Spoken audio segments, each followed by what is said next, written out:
We are not seeking for free money. We want a fair and equal financing opportunities. The room had fallen into an unusual kind of silence. Not the polite silence you hear at global conferences, but the heavy breath-held stillness of people realizing they were witnessing a turning point. In Johannesburg that morning, under the soft lights of the first G20 summit ever held on African soil, the hall waited until a voice from the Namibian delegation broke the quiet with a sentence that seemed to echo against the walls. "We are not seeking free money. We want fair and equal financing opportunities." For a moment, even the cameras hesitated. It wasn't anger that filled the air, it was exhaustion. Exhaustion from decades of paying more for everything: loans, development, infrastructure, even survival. Exhaustion from being labeled as high-risk economies, even when countries like Namibia had just repaid a $750 million Eurobond on time and in full. Exhaustion from watching the global financial architecture built decades before many African nations were even independent decide who deserves growth and who must remain fragile. Across the room, leaders from Sierra Leone, Nigeria, Zimbabwe, Egypt, and Kenya nodded. Each carried stories of debt burdens rising faster than their economies could breathe, of trade rules that favored the powerful, of climate disasters they did not cause, yet must pay for. And then came the question, quiet, sincere, but impossible to ignore. If this system cannot recognize our responsibility, our discipline, and our right to grow, then who is it really designed for? For millions of older Americans watching this unfold from afar, this moment feels strangely familiar, the sense of being shut out by systems too old, too rigid, too distant to understand real people's lives. Maybe that's why this G20 session matters, because what Africa is asking for is not charity, it is fairness. And fairness is something every generation in every nation understands. If you believe fairness is the foundation of peace, if you believe Africa deserves an equal chance to grow, stay with me. Please like, share, and help bring truth above the headlines. When the Namibian president took the floor, he did not begin with celebration or diplomacy. He began with a wound. A quiet but unmistakable wound that every African leader in the room shared. Namibia, he reminded the world, had just fulfilled its international obligation, redeeming a $750 million Eurobond on time, without delay, without excuses. Any country that pays its debts promptly should be rewarded with trust. Yet Namibia was still labeled a risk country by international decision-makers. This wasn't just unfair, it was absurd. That moment set the tone for what became one of the most honest and unfiltered sessions in G20 history. It was as if Africa, for the first time on a stage this large, decided to speak without fear of judgment. And the message was blunt: we are treated as irresponsible borrowers, even when we behave more responsibly than the lenders. The Namibian leader expanded on something that many Americans do not often hear about: how international finance actually works for developing countries. Unlike wealthier nations which borrow at minimal interest, African countries are often charged rates 6 to 8 times higher, not because of mismanagement, but because of a perception of risk, an old stereotype dressed up as economic analysis. This system, he warned, was driving the world toward a mounting global debt crisis that deepens the divide between developed and developing nations. Next came Sierra Leone's President Julius Maada Bio. His voice carried a different tone, determined, almost defiant. He reminded the summit that trade is about people, not just cargo moving across borders. It is about women running small businesses, farmers transporting goods across dusty roads, young people dreaming of stability. And yet, even as the African Continental Free Trade Area opens new opportunities for 1.4 billion people, global rules continue to shut African exports out of American and European markets. "We cannot do it alone," he said. "The G20 must reform global trade rules so African goods can compete fairly." The hall stirred. Then came the Prime Minister of Egypt. His intervention added another layer: the link between peace and development. He spoke of Gaza, of destroyed homes, of children needing medicine, not as a political argument, but as an example of how fragile the world has become when justice and fairness are not prioritized. Without peace, he argued, development collapses. And without fair financing, peace is impossible. Nigeria's vice president followed with a message that many analysts later described as one of the most important warnings of the summit. He said plainly that the world's financial institutions no longer reflect today's realities. African countries face systemic barriers, restricted access to capital, outdated multilateral frameworks, and trade systems designed decades ago. While Nigeria is opening its economy, reducing restrictions, and preparing to host 1,000 new businesses in each local district, the global system still treats African ambition as a risk instead of an opportunity. Zimbabwe's contribution focused on survival, not dramatic survival, but the type that quietly determines whether hospitals can buy medicine or whether families can afford electricity. Many African governments, he said, are being forced to choose between paying debt and funding essential services. No responsible nation should ever have to make such a choice. That is why Zimbabwe called for debt for climate swaps, new forms of blended finance, and a stronger, more transparent G20 common framework. Finally, Kenya's representative emphasized the urgency of climate resilience, droughts, floods, food insecurity, and the need for new seed systems, storage facilities, and logistics. Africa, he said, must not be treated as a passive recipient, but as an equal partner in building the world's economic future. By the time the last African delegate spoke, something had changed. The speeches were no longer just statements, they had become evidence. Evidence of a continent ready to grow, ready to contribute, ready to lead, but held back by an architecture built for a world that no longer exists. And in that G20 hall, the world finally had to listen. There is a moment in every historic gathering when the polite language of diplomacy gives way to something far more human: truth.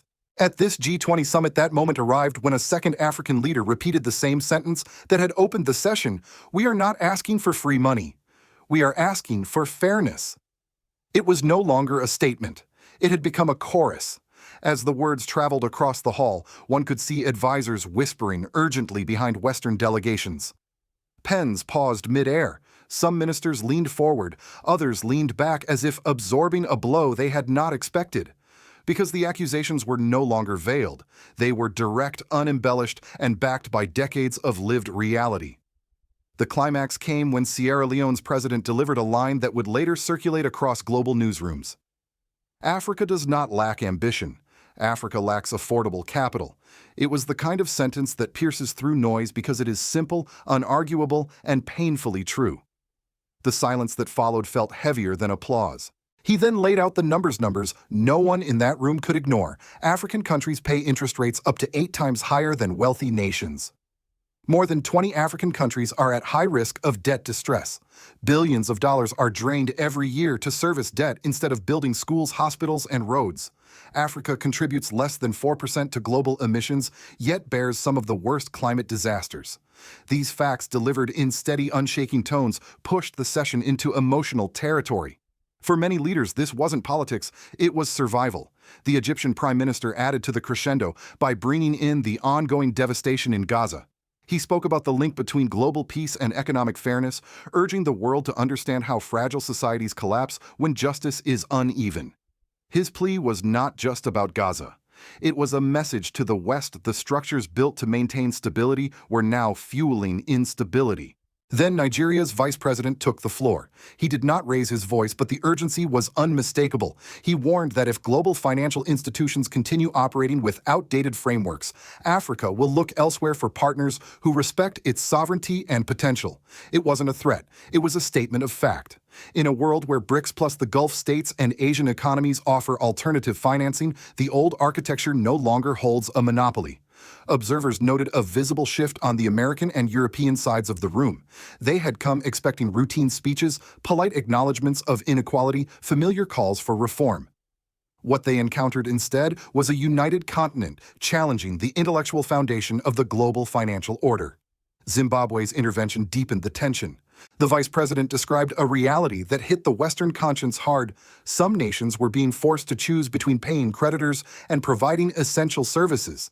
He questioned whether any system that forces such decisions can still claim legitimacy. Then came the emotional peak of the entire session. Namibia's president spoke once more, his voice steady but charged. If the financial architecture continues to fail its purpose, the imbalance between developed and developing countries will only grow, and it will grow until it breaks the world we all depend on. His warning reverberated across the hall. In response, several Latin American and Asian nations nodded firmly. India's delegation whispered among themselves. Brazil's representatives clapped quietly. Even within Europe, a few officials showed visible signs of agreement because the truth spoken on that stage was larger than Africa. It was about a world sliding into a two-tiered system, one that could not hold much longer. By the end of the session, something had shifted. Africa was no longer the continent that came to ask. Africa had become the continent that came to warn, and everyone in that hall knew it. When the speeches ended and the hall finally exhaled, one truth stood above all others. This wasn't just a debate about finance. It was a debate about human lives. Because beneath the technical language of risk ratings, borrowing costs, and debt restructuring, the real consequences fall on ordinary people, families who will never sit in a G20 hall but feel every decision made inside it. For millions across Africa, the consequences of unfair financing are not abstract. They are lived every day in the price of medicine, the condition of a school roof, the distance a mother must walk to find clean water. When interest rates rise, it is not the government that goes without, it is the people. Zimbabwe's vice president captured this reality when he said nations are increasingly forced to choose between servicing debt and serving citizens. Imagine for a moment a government having to decide whether to keep a hospital open or to meet an interest payment. The world calls this fiscal discipline. Ordinary people call it what it truly is: survival under impossible pressure. Across rural clinics, nurses ration bandages. Teachers instruct overcrowded classrooms because new schools cannot be built. Small farmers cannot access credit to buy seeds because the country's borrowing costs are already too high. These are not failures of governance. These are failures manufactured by a global architecture that treats whole nations as if they are inherently incapable of trust. Politically, the consequences are even more explosive.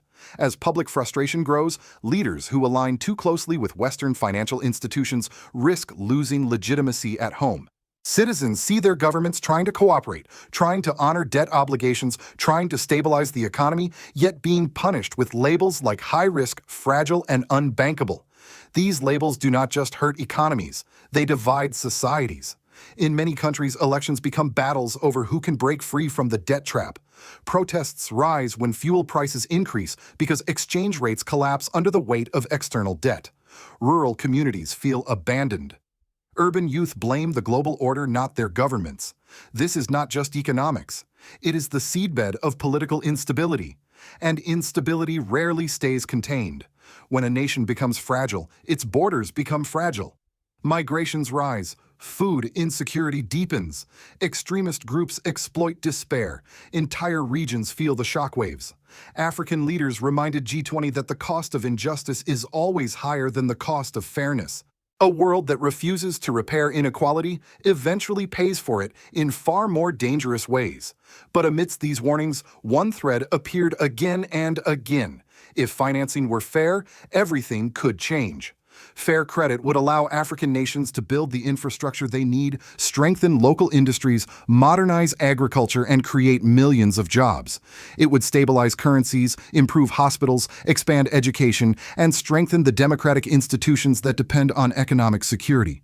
Fairness at the financial level becomes stability at the political level, and stability becomes peace. That is why the African bloc spoke not with desperation, but with urgency. They know that the next decade will decide whether the continent rises with confidence or struggles under a weight it did not create. For the world, especially for nations like the United States, the message is clear. You cannot ask Africa to be a partner in global peace and global trade while denying it a fair place in the global financial system. If injustice continues, instability will follow. If fairness prevails, the world becomes safer for everyone. From the American viewpoint, the speeches delivered by African leaders at the G20 landed with a mixture of concern, reflection, and quiet acknowledgement that the world is changing in ways Washington can no longer control with old tools. For decades, the United States believed that global financial institutions, the IMF, World Bank, and major credit rating agencies formed a neutral architecture guiding the world towards stability. But in Johannesburg, that belief was challenged openly, calmly, and unmistakably. What unsettled many policymakers in Washington is not that Africa protested unfair treatment. That has happened before. What unsettled them is how unified, confident, and strategic the African response has become.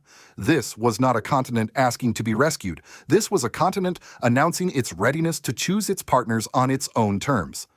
And that is where American interests come into sharp focus. The United States depends heavily on Africa for critical minerals, lithium, cobalt, nickel, rare earths, materials that power electric vehicles, advanced weapon systems, semiconductors, and even the green transition that America publicly champions.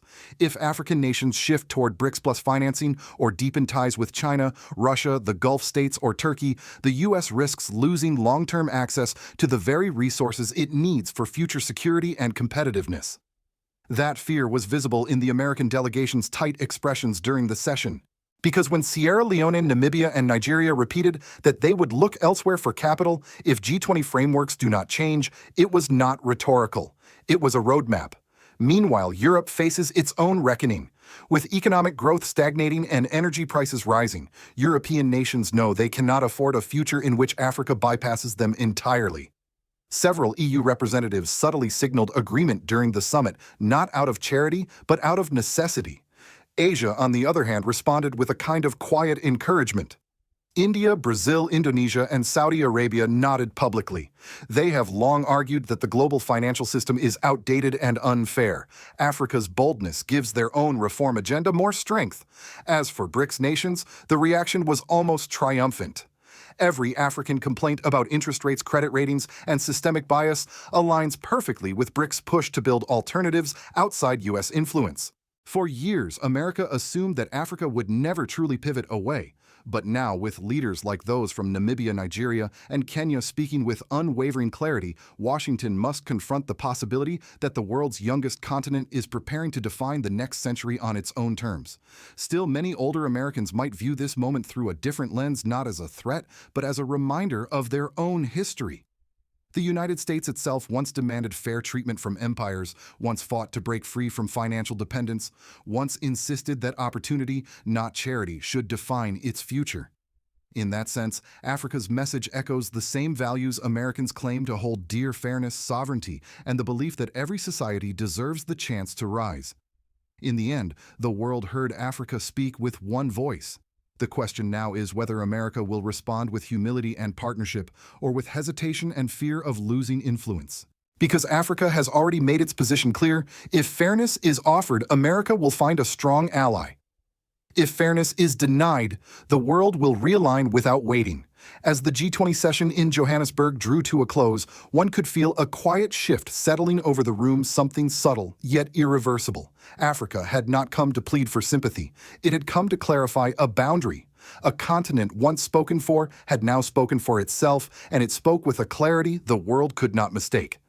If the financial system refuses to be fair, then the world must prepare for the consequences. It was not a threat. It was a truth born from experience. Because when nations are denied fairness long enough, they begin to build new paths, new alliances, new financial systems, new trade routes. And what begins as frustration eventually becomes transformation. We saw this in post-war Europe, in early America, in Southeast Asia's rise, and now it is Africa's turn. But Africa's warning carries a deeper message for the entire world. Inequality is not stable, it is not peaceful, and it is not sustainable. A global order that forces 20 nations into debt, distress that charges the poorest countries the highest interest rates, that treats disciplined borrowers as risky only because they are African, that is an order moving toward collapse. If left unchanged, it will fracture into competing blocs, with the United States and Europe watching influence slip away while new powers fill the gaps. And this is where the future becomes personal, not just for Africans but for Americans watching from home. For older Americans who lived through moments of great national transformation, the Civil Rights era, the Cold War, the rebuilding of Europe, Africa's demand is not unfamiliar. It echoes the same belief that shaped American identity. No nation deserves to be held down by a system designed by others. Every nation deserves the dignity of a fair chance. This is not simply an African struggle, it is a human one. And now Africa is asking the world a question that has no neutral answer. Will you choose justice while there is still time, or wait for injustice to reshape the world itself? In the coming years, decisions made in Washington, Brussels, Beijing, Nairobi, Accra, and Ouagadougou will determine whether global development becomes a partnership or a rivalry. Leaders like President Ibrahim Traore of Burkina Faso, who represents a new generation of African sovereignty, will continue to push for a world where dignity and fairness are non-negotiable. But the outcome will depend on whether the rest of the world listens. So I offer these questions to you, especially if you've lived long enough to see how history tends to repeat itself. Do you believe Africa deserves an equal seat at the table? Can peace survive in a world where inequality is treated as normal? And finally, should the global financial system be held accountable just as every family, every business, and every citizen must be? If these questions resonate with you, I invite you to stand with those demanding fairness. Please share this message if you feel Africa's truth deserves to be heard. Subscribe if you believe that real justice, economic or otherwise, should never depend on geography. Because fairness is not just an African dream, it is a global necessity. And it begins with voices like yours.